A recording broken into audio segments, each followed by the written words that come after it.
Hello everyone. आज जो है मैं एक नया टॉपिक लेकर के आया हूँ और मैं बेसिकली डिस्कस करूँगा वर्ब के बारे में। तो आप इस वीडियो पर बने रहिए लास्ट तक, तब जा कर के आपको वर्ब समझ में आने वाली है। तो जैसा मैंने ऊपर में लिखा है यहाँ पर, पहले सबसे पहले जानते हैं कि सेंटेंस जो होता है उसमें क्या चीज़ सबसे ज़्यादा जरूरी है।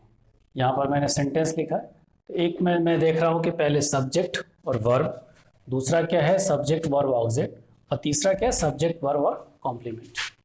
अब इन तीनों में क्या देख रहे हैं कि मैं कॉमन क्या है, वर्ब वर्ब वर्ब और सब्जेक्ट, यानी सब्जेक्ट और वर्ब आपका होना ही चाहिए। जैसे एग्जांपल में देखते हैं ही रीड्स, पहले वाला ही रीड्स अ बुक, सेकंड वाला जिसमें कि ऑब्जेक्ट है, और ही रीड्स वेरी स्लोली। अब ये क्या है कॉम्प्लीमेंट।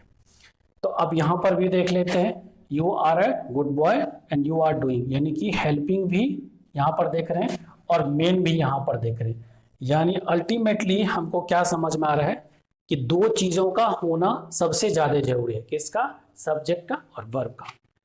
तो सब्जेक्ट और वर्ब, यानी कि सब्जेक्ट है तो उसके साथ वर्ब आएगा, ऑब्जेक्ट और कॉम्प्लीमेंट होगा भी नहीं भी होगा उसकी कोई हो सकता है, डिपेंड करता है आपके सेंटेंस पे, लेकिन ये दोनों चीज होगा ही। अब ये जो वर्ब होता है और ये सब्जेक्ट होता है, तो जैसे आप यहाँ पर देख रहे हैं कि जो हम पार्ट्स ऑफ स्पीच पढ़ते हैं तो उसमें क्या होता है, noun, pronoun, verb, adjective, adverb, preposition, conjunction और इंटरजेक्शन। अब इनमें से सब्जेक्ट क्या होता है आपका, या तो नाउन होगा या नाउन के इक्विवेलेंट होगा या फिर प्रोनाउन होगा, और जो आपका वर्ब होगा ये दो हो सकता है, या तो हेल्पिंग या तो मेन। जैसे यहाँ पर देख रहे हैं कि सारे मेन वर्ब है, यहाँ पर देख रहे हैं कि हेल्पिंग है, और यहाँ देख रहे हैं हेल्पिंग प्लस मेन है, यानी आपका होना चाहिए। तो इसलिए सब्जेक्ट और वर्ब, ठीक। और अगर आपको, इसलिए इसमें सबसे पहले हम वर्ब शुरू करने वाले हैं, बीच बीच में नाउन और प्रोनाउन को बताते जाएंगे। और एक चीज, अगर आपको वर्ब आता है तभी जाकर के आप टेंस बना सकते हैं, तभी आपको वॉइस समझ में आएगा और तभी नरेशन समझ में आएगा। और अगर आप देखेंगे तो अगर आप रीड करते हैं तो नॉर्मली तीन चीजों का कॉम्बिनेशन होता है आपके रीडिंग में, जो भी सेंटेंस हम लिखते हैं या बोलते हैं, tense, voice and narrations. It's a combination of all, यानी ये तीन जो है, ऐसा नहीं कि बाकी चीज का यूज नहीं होता, लेकिन जब टेंस जानते हैं तो वर्ब जानेंगे तभी टेंस होगा, टेंस जानेंगे तभी वॉइस समझ में आएगा, और जब टेंस जानेंगे तभी नरेशन समझ में आएगा। तो ये तीनों चीजों का जो है कॉम्बिनेशन होता है, ठीक। बाकी चीज का अपना अपना इंपॉर्टेंस है पार्ट्स ऑफ स्पीच में। तो ये चीज हमको समझ में, इसलिए हमको वर्ब इतना इंपॉर्टेंट है। तो अब उसमें क्या होता है, वर्ब जो होता है वो दो तरह का होता है। जैसे कि एक जानते हैं कि ट्रांजेटिव, इंट्रांजेटिव। कि ट्रांजेटिव वर्ब वो होता है जिसमें कि आपको ऑब्जेक्ट लगा होता है, जैसे आप देखिए इसमें ऑब्जेक्ट नहीं है तो ये ट्रांजेटिव वर्ब है। जैसे यहाँ पर देख रहे हैं कि ये ट्रांजेटिव वर्ब है, और ये वाला ट्रांजेटिव और ये वाला ट्रांजेटिव नहीं है। तो जिसमें आपको ऑब्जेक्ट रहेगा वो उसको आप ट्रांजेटिव कहते हैं, और जिसमें नहीं रहता इंट्रांजेटिव होते हैं। हम जो पढ़ने वाले हैं वर्ब वो क्या है, हेल्पिंग वर्ब और मेन वर्ब, यानी कि वर्ब के दो टाइप्स होते हैं, पहले को हेल्पिंग और दूसरे को मेन कहते हैं। अब इसके बारे में हम आज डिटेल से चर्चा करने वाले, ठीक है। तो अब देखते हैं कि जैसा कि बताया कि मैंने, वर्ब का दो टाइप होता है, एक हेल्पिंग और एक मेन। तो जैसे हेल्पिंग में देखते हैं कि हेल्पिंग में क्या होता है कि पहले प्राइमरी हेल्पिंग वर्ब होता है, दूसरा मॉडल्स हेल्पिंग वर्ब होता है, और तीसरा सेमी मॉडल्स हेल्पिंग वर्ब होता है, ठीक। और जो मेन वर्ब होता है उसमें क्या होता है, उसमें क्या होता है कि V1, V2, V3, V4, V5, यानी कि इसके कैरेक्टर होते हैं। इसका जो होता है टाइप होता है, उसका कैरेक्टर होता है। टाइप कैरेक्टर में क्या है कि ये बदल जाता है, जैसे प्राइमरी में अलग होता है, मॉडल्स अलग होता है, सेमी मॉडल्स अलग होता है। जो प्राइमरी होता है, जैसा यहाँ पर हमने कि उसके भी तीन टाइप होते हैं। कौन सा, बी फॉर्म, डू फॉर्म और हैव फॉर्म। बी फॉर्म में क्या आता है, is, am, are, was, were. Do में क्या, डू, डज, डिड, और हैज, हैव, हैड, ये हैव फॉर्म है। तो ये सारा बदल जाता है। जैसे मॉडल्स लिखेंगे तो अगर हम मॉडल्स की चर्चा करें तो मॉडल्स भी अलग हो जाता है। मान लेते हैं अगर हम यहाँ पर मॉडल्स लिखते हैं तो मॉडल्स में क्या आएगा, can, could, may, might, shall, should, उसके बाद विल, वुड, उसके बाद मस्ट और आउट टू। यानी ये आपका क्या है, मॉडल्स। और अगर सेमी मॉडल्स की हम बात करें तो सेमी मॉडल्स में क्या आ जाता है, सेमी मॉडल्स की अगर हम बात करें तो आता है उसमें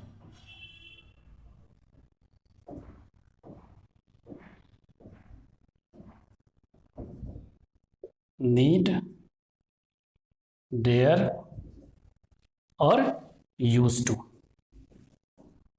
तो ये सारा आपका सेमी मॉडल्स है। तो अब हम क्या देख रहे हैं कि यहां पर हमारा प्राइमरी वर्ब तीन तरह का होता है, जिसको बी फॉर्म में is, am, are, was, were, do form में do, does, did, have form में हैज। सेमी मॉडल्स में क्या देख रहे हैं, can, could, may, might, shall, should, will, would, must, ought to. 1 2 3 4 5 6 7 8 9 10, 10 ये होता है और 3 वो होते हैं, 13 होता है। अब यहां पर क्या देख रहे हैं मेन वर्ब में कि ये कैरेक्टर है, यानी कि V1 V2 V3। यहाँ तो सब अलग अलग वर्ड है, वहां पर कैरेक्टर है। यानी कि कैरेक्टर में इसलिए करें कि वर्ब जो है अपना कैरेक्टर बदल रहा है। यानी कि गो का मतलब अगर गो V1 में गो है तो V2 में वो गो का मतलब अगर जाना, तो वेंट का मतलब आना नहीं है, उसका मतलब भी गया ही होता है। तो कैरेक्टर बदल रहा है। अब ये कैरेक्टर क्यों बदल है कि हर एक जगह इसका अलग अलग यूज है। तो सबसे पहले हम ये जो मेन वर्ब है इसको पढ़ेंगे, इसको किस तरीके से यूज किया जाता है। सबसे ज्यादा गलती बच्चा जो है इसी में करता है। तो सबसे पहले हम इसको पढ़ेंगे और फिर इसके बाद जो है हम प्राइमरी वर्ब के पास आएंगे। तो पहले इसका कैरेक्टर पढ़ लेंगे कहाँ कहाँ यूज होता है और फिर हम यहाँ पर पहुंचेंगे। ठीक,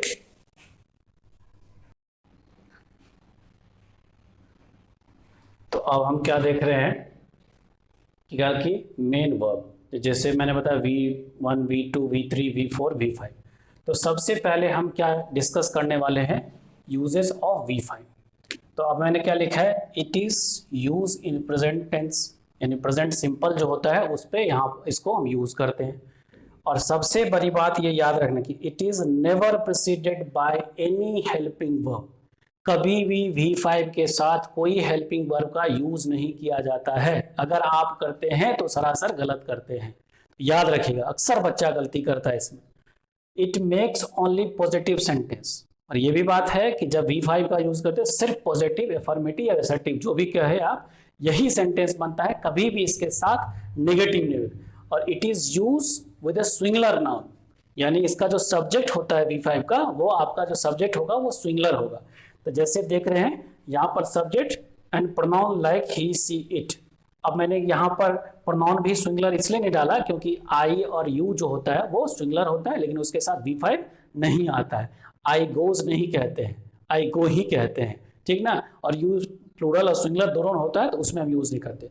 उसके बाद मैंने लिखा कि ही, सी, इट और pronoun like everybody, somebody, nobody, anybody, anyone, someone, no one, everything, something, nothing, anything. ये जितने सारे वर्ड होता है ये प्रोनाउन, जिसको इंडेफिनिट प्रोनाउन करते हैं, ये आपका सिंगुलर होता है और इसके साथ हमेशा क्या होता है, V5 का ही यूज किया जाता है। तो अब फिर देख रहे हैं कि जैसे ये जितने सारे प्रोनाउन होते हैं, somebody, nobody, anybody, anyone, no one, everyone, someone, ये सारा क्या होता है आपका सिंगुलर प्रोनाउन होता है और इसीलिए इसके साथ V5 का यूज किया जाता है। ठीक, अब इसका एग्जाम्पल हमने यहाँ पर लिखा है। एग्जाम्पल देखिए, he reads a book, he does not read a book, does he read a book. तो जैसा है यहाँ पर कि it is use in a present tense, ठीक, तो ये प्रेजेंट टेंस ही है, इसके साथ कभी भी कोई हेल्पिंग वर्ब नहीं आ रहा है। आप देख रहे हैं कहीं भी नहीं, जब भी ये बनाता है तो क्या होना, पॉजिटिव ही, पॉजिटिव सेंटेंस ही है।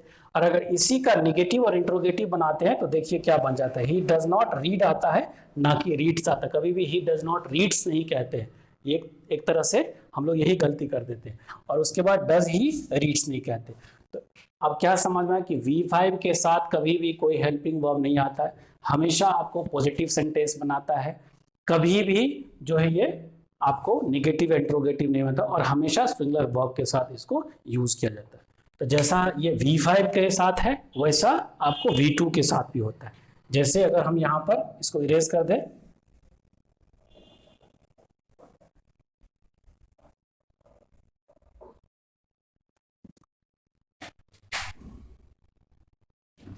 और हम यहां पर क्या लिख देते हैं,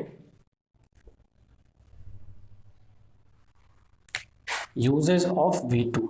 अब क्या है कि it is use in, simple है, इसको क्या करेंगे, it is use in past tense, यानी कि ये पास्ट सिंपल कहिए, पास्ट टेंस कहिए, पास्ट सिंपल में यूज होता है। It is never preceded by any helping verb, जैसा V5 में था वैसा V2 में भी देख रहे हैं। It makes only positive sentence, ये बात V5 में था ये, और it is use with the singular noun, यहां पर ये बातें नहीं होगा, यहां पर ऐसा लाइन नहीं लिखा जाएगा, यानी यहां पर क्या होगा,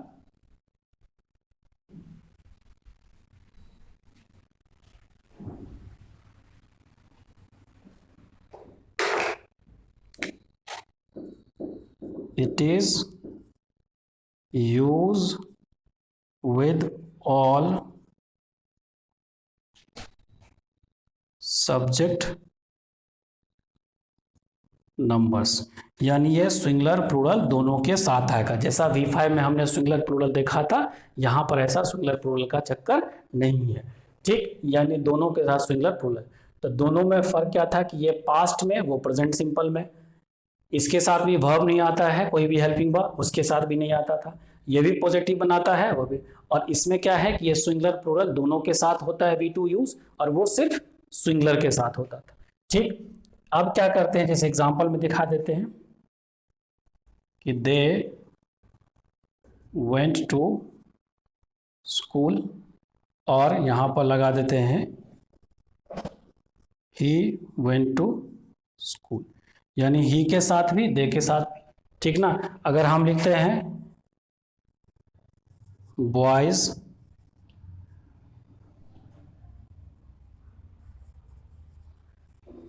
प्लेड वेरी वेल और डिड बॉय प्ले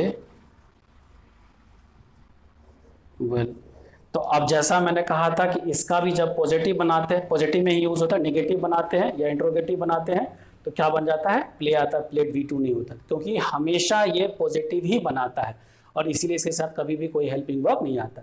तो ये बात, और अक्सर बच्चा जो है गलती क्या है कि जैसे लिख देता है बच्चा के he did not go, sorry he did not went, कभी नहीं होगा। पास्ट में अगर जब भी लिखेंगे तो ही वेंट होगा, ही डिड नॉट वेंट नहीं, ही डिड नॉट गो होगा। तो अब याद रखें कि कभी भी V2 या V5 के साथ कोई हेल्पिंग वर्ब नहीं आता है, both of them make positive sentence, ठीक। One is use in present simple, other is use in past simple, ठीक। और V5 is generally use with the subject, singular subject, but the V2 जो होता है वो इसके साथ, V2 जो है can be use for both, यानी V2 सिंगुलर एंड प्लूरल। तो ये ऐसा आज हम जो है V2 और V5 के बारे में जाने हैं, मेन वर्ब का जो V2 और V5। नेक्स्ट जो वीडियो बनाएंगे उसमें क्या बनेंगे, V1, V3 और V4 के बारे में जानेंगे, और उसके बाद पहुंचेंगे आपको हेल्पिंग वर्ब में। और अगर आपको ये वीडियो पसंद आता है तो आप मेरे चैनल को सब्सक्राइब करें, वीडियो को लाइक करना ना भूलें, क्योंकि आप जितना इसको वॉच करेंगे देखें उतना मुझे इंकरेजमेंट मिलता है। मिलते हैं नेक्स्ट वीडियो के साथ, till the time have a good day to all of you. जय हिंद।